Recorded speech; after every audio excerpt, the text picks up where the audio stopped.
Halo, assalamualaikum warahmatullahi wabarakatuh. Jumpa lagi bersama saya Watiati Papa Iyas.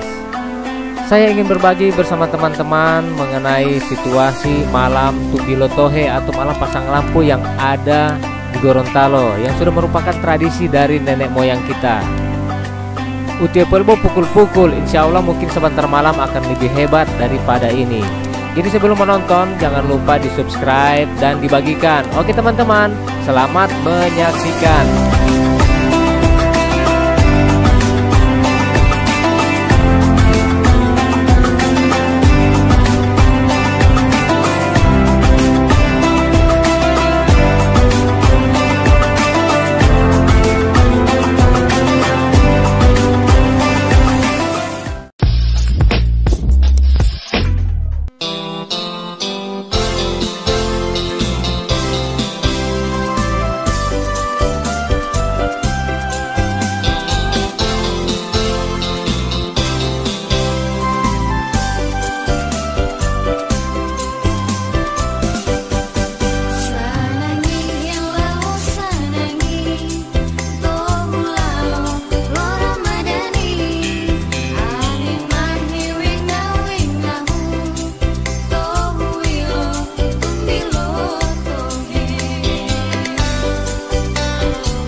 Waalaikumsalam. Wala itaati. Botulo.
Baik teman-teman, terima kasih sudah mengikuti video ini dari awal sampai dengan akhir. Semoga video ini bisa mewakili teman-teman khususnya yang jauh di rantau. Saya berharap teman-teman bisa senang dengan tayangan ini. Dan sesuai dengan pantauan saya tadi malam, Tanggidaa dan Ipilo yang memeriahkan malam pasang lampu ini. Entah sebentar malam atau gimana, karena memang sebagian besar masyarakat Gorontalo belum menyalakan lampu Tumbilotohe tadi malam. Dan memang Tumbilotohe ini tidak dilombakan seperti 2 tahun kemarin, makanya terlihat hanya sebagian jalan saja yang dinyalakan. Oke teman-teman, sekian dulu video dari saya. Mohon maaf apabila ada kekurangan. Dan buat teman-teman yang ingin menonton lagi Tumbilotohe sebentar malam, luangkan untuk memberikan komentar di kolom komentar, supaya saya akan lebih bersemangat untuk sebentar malam lagi. Dan buat teman-teman yang ada di Gorontalo, yang dorang pe kampung ada bikin Tumbilotohe bagus-bagus gaga-gaga, silakan menghubungi Papa Iyas Gorontalo. Kalau memang saya akan meliputnya, silakan dihubungi ya. Hubungi kamari pas saya mau taruh di kolom deskripsi, saya pe nomor WA. Insya Allah saya mau datang, yang penting tidak jauh-jauh dari pusat kota, karena memang keterbatasan juga. Jangan lupa Allah mau subscribe, mau subscribe, wow bagi ama video ti, supaya mau ditimoli to perantauan memilohu video ti. Oke teman-teman, terima kasih banyak wa. Watia di Papa Iyas Mohindupo. Wassalamualaikum warahmatullahi wabarakatuh.